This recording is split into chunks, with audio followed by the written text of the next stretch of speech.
Bhati, NET JRF, GATE, JES, JAM qualified, ex-faculty Akash Institute, Delhi South X branch, Allen Career Institute, Chandigarh, mentoring the NEET aspirants from last 11 plus years.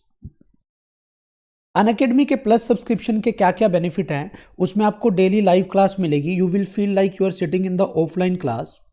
Structured course होगा in line with the syllabus of the exam. Live test and quizzes होंगे जिसके बाद आप अपनी performance का detailed analysis कर पाएंगे. Unlimited access होगा once you have taken the subscription. उसके बाद इंडियाज बेस्ट टॉप एजुकेटर्स जो अनअकैडमी के प्लेटफॉर्म पर अवेलेबल हैं, आप उनकी लाइव क्लासेस और रिकॉर्डेड क्लासेस को अपने कंफर्ट के हिसाब से any time from anywhere access कर पाएंगे. आइकॉनिक सब्सक्रिप्शन की अगर मैं बात करूं, आइकॉनिक सब्सक्रिप्शन में ऑल बेनिफिट्स ऑफ प्लस मिलते ही मिलते हैं. उसके अलावा पर्सनल कोच मिलता है 1-on-1 गाइडेंस के लिए. स्टडी प्लानर होता है, customise study plan with biweekly reviews होते हैं. Test analysis, in depth test analysis होता है with personalised feedback to improve your time management and exam approach. अगर हम न्यू प्राइसिंग की बात करें प्लस की न्यू प्राइसिंग 1 मंथ की चार्ज है 7,000, 3 मंथ के चार्ज हैं 17,500, 6 मंथ के चार्ज है 28,000, 1 ईयर के चार्ज हैं 38,500, 2 ईयर के चार्ज हैं 56,000. बट जैसे आप मेरा कोड यूज़ करते हैं लाइव एवी, आपको 10% का ऑफ मिलेगा. 1 मंथ की फ़ी पड़ती है 6,300, 6 मंथ की फ़ी पड़ती है 25,200, 1 ईयर की फ़ी पड़ती है 34,650 और 2 ईयर की फ़ी पड़ती है 50,400. आइकॉनिक की फ़ी की अगर मैं बात करूं, 6 मंथ की फ़ी 38,000, 1 ईयर की 65,000, 2 ईयर की 1 लाख. बट जैसे ही आप मेरा कोड यूज़ करेंगे लाइव एवी, आपको 10% ऑफ मिलेगा. 6 मंथ की फ़ी 34,200, 1 ईयर की फ़ी 58,500, 2 ईयर की fee 90,000. Live AV is my referral code. इस कोड का हम जैसे यूज़ करेंगे आपको सब्सक्रिप्शन फ़ी में 10% का ऑफ मिलेगा. फ्री कंटेंट को अनलॉक करने के लिए भी आप इस कोड का यूज़ करेंगे. अनअकैडमी लर्निंग ऐप को आप प्ले स्टोर पर जाकर डाउनलोड कर सकते हैं, इंस्टॉल कर सकते हैं. उसके बाद आप इस ऐप के सारे फीचर्स को एक्सेस कर पाएंगे. आज का जो हमारा टॉपिक है that is question practice on atom part 4. First question is 24 question हम पहले वाली स्लाइड्स में डिस्कस कर चुके हैं. 25th क्वेश्चन यहां पे है. Which of the following statement is are correct. आपको ये बताना है दोनों में से कौन सी स्टेटमेंट ठीक है, दोनों ठीक है या दोनों गलत हैं. तो हम पढ़ते हैं पहली statement. De Broglie wavelength of an electron in first orbit of Bohr hydrogen is equal to the perimeter. आपको पता होना चाहिए बेटा 2πr is equal to n lambda होता है. ठीक है, ये Bohr quantization of angular momentum को डी ब्रोगली की टर्म में ऐसे लिखते हैं. अब फर्स्ट ऑर्बिट की बात कर रहा है n1 है तो 2πr is equal to lambda. तो आपको पता होना चाहिए de Broglie wavelength is equal to 2πr which is equal to perimeter. मतलब ए फर्स्ट ऑप्शन ठीक है. In case of hydrogen atom the energy required to remove an electron from fourth orbit is this. आपको पता होना चाहिए energy का formula होता है -13.6/n². एन की वैल्यू कितनी है बेटा 4 है तो 4 का स्क्वायर 16 हो गया. 16 8 जा 28.85. ये इतनी एनर्जी उसके पास टोटल है. तो बाहर निकालने के लिए जीरो एनर्जी टोटल चाहिए होती है, तो इतनी ही आपको और प्रोवाइड करनी पड़ेगी. तो बी ऑप्शन भी ठीक है. तो both the options are correct. So first option will be your answer. First option will be your answer. हाँ बेटा, क्लियर है यहां तक? ये सॉल्यूशन में आ गया. First option will be your answer. मैं आपको लॉजिक समझा चुका हूं. Next question is which one of the series of hydrogen spectrum is in the visible region. हमें पता है हाइड्रोजन स्पेक्ट्रम की कौन सी सीरीज विजिबल रीजन में आती है. बेटा कौन सी सीरीज होती है आपको पता होना चाहिए. बाल्मर सीरीज विजिबल रीजन में आती है. तो answer will be second option. That will be your answer. ये नहीं है सेकंड ऑप्शन, बाल्मर सीरीज की बात कर रहा हूं. तो second option will be your answer. In Rutherford alpha scattering experiment, what will be the correct angle for alpha scattering for an impact parameter 0? बड़े ध्यान से समझना. इम्पैक्ट पैरामीटर 0 होने का मतलब है वो बिल्कुल सेंट्रल लाइन के अलोंग गया. तो इसका मतलब बिल्कुल अलोंग गया तो यहीं से वापस आ जाएगा रुक के. तो अगर वापस आएगा तो जो आपका स्कैटरिंग एंगल बनेगा वो थीटा की वैल्यू 180 डिग्री आ जाएगी. तो fourth option will be your answer. देख लो आप, मैं मैथमेटिकली नहीं बताया मैंने आपको, मैंने वैसे ही बता दिया. ठीक है, मैथमेटिकली थोड़ा लंबा हो जाता है कैलकुलेशन में. आपको लॉजिक्स पता होने चाहिए. नेक्स्ट क्वेश्चन इज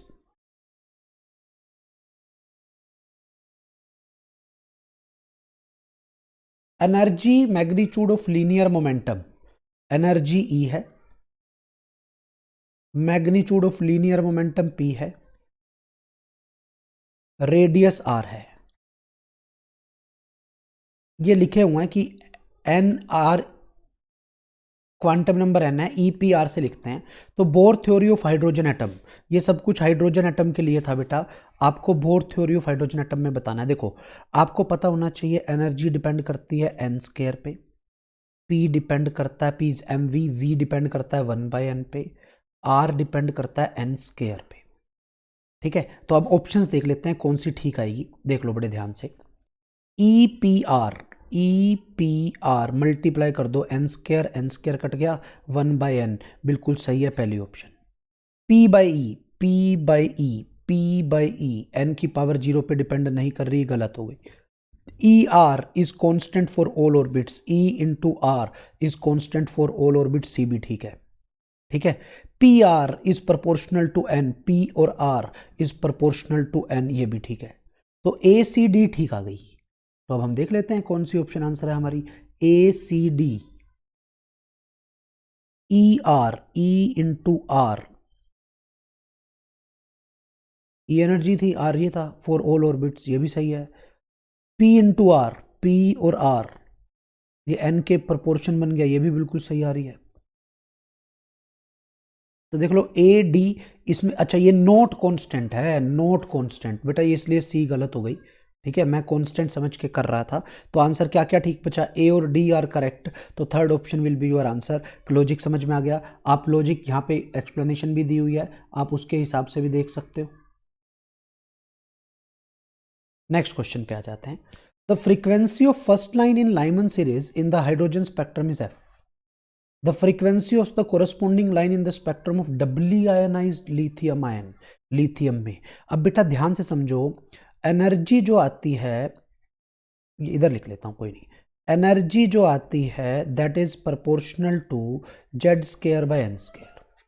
मतलब फालतू जेड स्क्वायर वाली टर्म आनी है एनर्जी, क्योंकि एनर्जी एच न्यू से ही लिखेंगे हम उसको, अगर रेडिएशन दो गैप के बीच में बात करूं तो जो फ्रीक्वेंसी है आपकी जेड स्क्वायर के प्रोपोर्शन आती है। वैसे आपको याद हो 1/λ equal to r z square 1/n1 square minus 1/n2 square लिखते हैं। ठीक है, अब 1 सी से मल्टीप्लाई करूंगा तो फ्रीक्वेंसी आ जाएगी, तो frequency depend on Z square. पहले हाइड्रोजन एटम था, हाइड्रोजन एटम के लिए फ्रीक्वेंसी एफ थी, अब लिथियम आयन है, लिथियम के लिए जेड3 हो गया, तो 9f should be your answer, ये आपका आंसर आना चाहिए। तो आप सोल्यूशन देख लो। ठीक है, आपने जैसे ही किया तो आपका रिजल्ट 9f आ गया। मैंने आपको पहले ही बता दिया कि जब फोटोन निकलेगा तो उसकी फ्रीक्वेंसी किसके प्रोपोर्शन होगी, जेड स्क्वायर के प्रोपोर्शन होगी, ये आपको ऐसे पता होना चाहिए। हाँ बेटा क्लियर है यहाँ तक। ठीक है, अब आ जाते हैं नेक्स्ट क्वेश्चन पे। A hydrogen atom and lithium ion are both in second excited state, second excited state का मतलब है n की वैल्यू 3 है। If LH and Li are their respective angular momentum, angular momentum H पे depend नहीं करता, angular momentum दोनों का सेम होगा। एंगुलर मोमेंटम सिर्फ जेड पे डिपेंड करता है, एच पे डिपेंड नहीं करता, तो बेटा इसलिए ये एंगुलर मोमेंटम तो सेम होगा। एनर्जी डिपेंड करती है किस पे बेटा, जेड स्क्वायर पे, जिसका जेड ज़्यादा है, जेड किसका ज़्यादा है, लिथियम वाले का, तो उसकी एनर्जी कम होनी चाहिए, क्योंकि एनर्जी में साथ नेगेटिव का साइन भी होता है, तो जितना नेगेटिव में नंबर ज़्यादा है, और मोड वैल्यू की बात करूँ तो मोड वैल्यू ज़्यादा हो जाएगी, तो लिथियम वाले की मोड वैल्यू ज़्यादा होनी चाहिए। तो आप ऑप्शंस देख लो, एंगुलर मोमेंटम सेम आ गया, एनर्जी की मोड वैल्यू लिथियम की ज़्यादा होगी, तो आंसर किसका आ गया बेटा, second option will be your right answer. ठीक है, अगला क्वेश्चन है, electron in a hydrogen atom makes a transition from an excited state to ground state, which of the following is statement is correct. Kinetic energy increase, मतलब n कम कर दिया तो kinetic energy बढ़ गई, काइनेटिक एनर्जी बढ़ गई तो पोटेंशियल एनर्जी कम हो गई, टोटल एनर्जी कम हो गई। समझ आ गई क्यों? हाँ बेटा क्यों, क्योंकि पोटेंशियल और टोटल में नेगेटिव साइन साथ होता है। काइनेटिक एनर्जी क्या हो गई, बढ़ गई, पोटेंशियल टोटल कम हो गई, पोटेंशियल टोटल कम हो गई, first answer.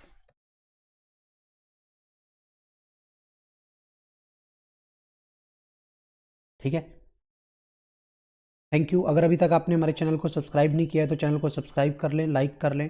Live AV is my code to get discount in the subscription fee.